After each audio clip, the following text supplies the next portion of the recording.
Assalamualaikum warahmatullahi wabarakatuh. Alhamdulillah. Salatan wassalaman ala rasulillah. La haula wa la quwwata illa billah, amma ba'du. Sobat TH2, berjumpa kembali Anda bersama kami di channel kesayangan kita ini, TH2 TV. Pada segmen yang kali ini, saya ingin sekali menjawab atas pertanyaan by WA yang disampaikan kepada admin kita. Abah, apa sih korin itu, katanya. Oke, kita akan membahas tentang korin.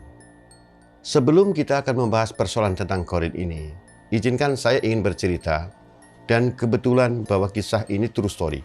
Artinya terjadi pada diri saya sendiri dulu ketika saya masih remaja. Sangat remaja, kurang lebih saya berusia 12 atau 13 tahun saat itu. Di mana ketika saya sekolah, saya punya 3 orang kawan, saya masih ingat betul. Dia adalah Tosin, Wasman, dan Ilyas.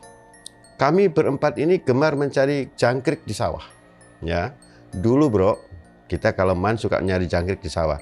Terus jangkrik itu kita bikin kandangnya, di mana kandangnya itu terbuat dari bambu yang kita silang begini, pakai karet gelang itu ya, dibuat seperti itu. Nah, kawanku yang bernama Ilyas itu sangat pintar, dia membuat kandang itu sehingga bentukannya bagus dan rapi. Dia menjanjikan ke saya akan membuatkan kandang jangkrik.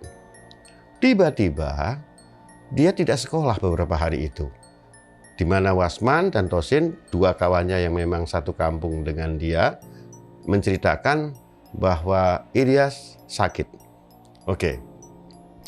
Nah, karena Ilyas sakit, maka saya agak sedikit menunggu kapan dia akan, setelah dia sehat pasti dia akan membuatkan kandang jangkrik yang dia janjikan itu. Nah, 2-3 hari kemudian, Wasman dengan Tosin pun nggak masuk sekolah. Ini yang membuat saya, ini gimana ya, tadinya saya mau minta tolong Wasman atau Tosin yang bikinin, malah dia juga nggak masuk sekolah juga. Terdorong keinginan saya ingin tahu, akhirnya saya pulang sekolah memutuskan, udahlah saya mau main ke rumahnya Wasman atau Tosin, sekaligus mau ketemu Ilyas yang katanya lagi sakit. Jalan saya dari rumah saya, dari kampung saya ingat betul itu melintasi pasar Pesalaran, Worulor, Pleret, Cirebon bro. Nah, sampai di depan pasar Pesalaran itu tiba-tiba saya ketemu Ilyas. Loh Yas, katanya kamu sakit, udah sehat? Alhamdulillah kalau kamu sudah sehat, kata saya. Tapi dia banyak diam. Terus dia bilang, ente mau kemana? Ya saya mau ke rumah kamu. Gimana soal mau bikin kandang jangkrik, jadi enggak?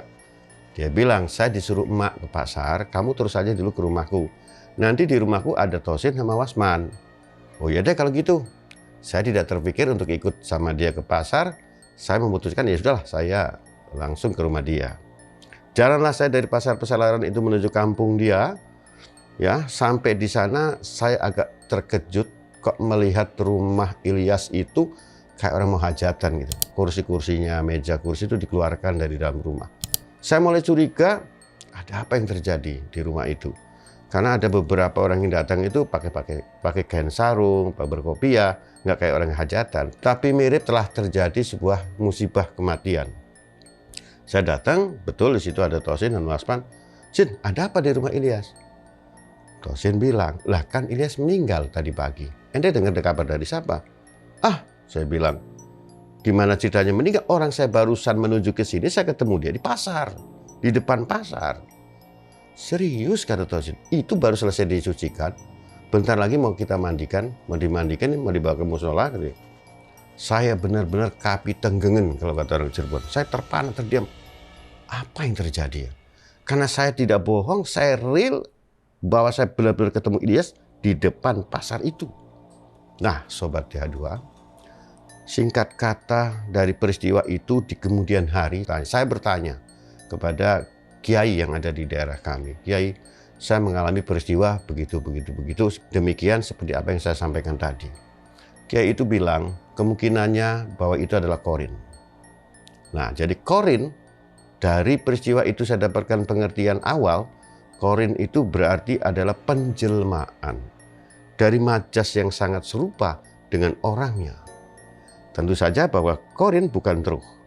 Nah, baik Sobat TH2, Allah Subhanahu wa Ta'ala memberikan banyak petunjuk di dalam surat Qaf khususnya pada ayat 17, 18, 23, dan 27. Di sana diberikan keterangan bagaimana manusia ini, setiap hamba Allah ini didampingi oleh dua orang malaikat, yaitu Raqib dan Atid.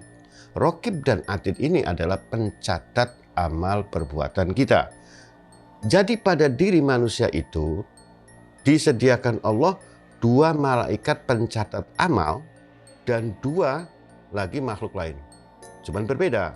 Yang satu dari bangsa manusia yang dia punya kecenderungan untuk mengajak perbuatan baik, dan yang satunya dari bangsa jin. Korin kiri ini dari bangsa jin ini, dia selalu mengajak pada arah-arah kemaksiatan. Tentu saja cara kerja mereka berbeda.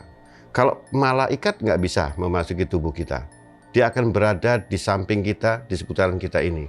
Tetapi jin korin ini, dia bisa masuk ke dalam tubuh kita. Dia bisa berjalan-jalan di atas darah kita sekalipun. Dia bisa nyelap di hati kita. Dia bisa berada di pendengaran kita, dan apa saja yang dia mau, dia tempatin. Karena bangsa jin memang ditakdirkan oleh Allah seperti itu. Sehingga dia inilah yang selalu mengajak-ngajak pada sifat-sifat keburukan. Seperti rasa malas dalam ibadah, malas mengerjakan sholat, malas mengerjakan zikir, dan seterusnya. Malaikat tidak. Malaikat selalu mengajak, mengingatkan kita pada perbuatan-perbuatan yang baik-baik. Jadi kebalikannya. Memang terkadang bahwa kita juga kadang mengartikannya, ini sesungguhnya perbuatan baik dan buruk yang kita lakukan ini apakah merupakan nafsu mutmainnah atau nafsu amarah. Bukankah kita punya itu? Nah oke, memang itu ada. Tetapi dua makhluk tadi juga punya kepentingan pada kita. Jadi malaikat lebih menghidupkan nafsu mutmainnah kita, sementara jin korin bernafsu untuk menghidupkan nafsu amarah kita. Maaf, nafsu lawamah kita. Nah, dua inilah yang selalu terus berkecamuk di dalam tubuh kita ini, dan satu mendampingi kita. Jadi sekali lagi, korin, ya walaupun sudah banyak nih di YouTube ya, dari berbagai pakar-pakar ilmu yang menjelaskan tentang korin. Cuman saya kadang-kadang mohon maaf, saya kok aneh-aneh. Dimana ketika dia bukan muslim menjelaskan tentang korin, padahal penjelasan korin ini adanya dalam keyakinan iman Islam. Nah tapi ada juga gitu yang menjelaskan ke sana. Tapi oke lah, hak-hak mereka saja kan, silakan saja. Sepanjang bahwa keterangannya itu baik dan benar. Baik Sobat TH2, yang menarik di sini kita bahas adalah jin korin tadi. Jadi jin korin ini ada dan diberikan kepada setiap manusia. Artinya beda dengan khodam. Kalau khodam adalah jin atau malaikat yang diperoleh oleh hamba-hamba tertentu untuk hamba-hamba tertentu. Jadi terpilih saja. Tetapi kalau korin itu semua manusia hamba Allah ini diberi fasilitas itu. Nah itulah yang membedakan antara khodam dan korin. Sobat TH2, korin ini kalau menjelma itu akan persis menjadi seperti kita. Seperti pada peristiwa yang saya alami ketika saya remaja tadi, tentang Ilyas tadi. Bisa jadi bahwa apa yang saya temui di depan pasar Pleret itu sesungguhnya adalah korinnya Ilyas. Saya nggak bisa menyimpulkan korin malaikat atau korin dari bangsa jin. Itu saya tidak tahu. Tapi kurang lebih seperti itulah peristiwa-peristiwa yang menyangkut keraguan ketika kita merasa bertemu dengan seseorang, padahal seseorang ini sudah meninggal. Lalu bagaimana? Apakah korin ini kemudian juga akan mendampingi kita selamanya? Iya, sampai kita mati. Ketika kita mati, dia akan juga berada di kubur kita. Gitu loh, menunggu sampai ajal mereka juga tiba. Jadi memang sudah didesain sama Allah, dalam makarnya Allah seperti itu. Wallahu a'lam bishawab. Mudah-mudahan penjelasan saya ini bisa mengobati rasa penasaran kawan-kawan yang bertanya tentang korin.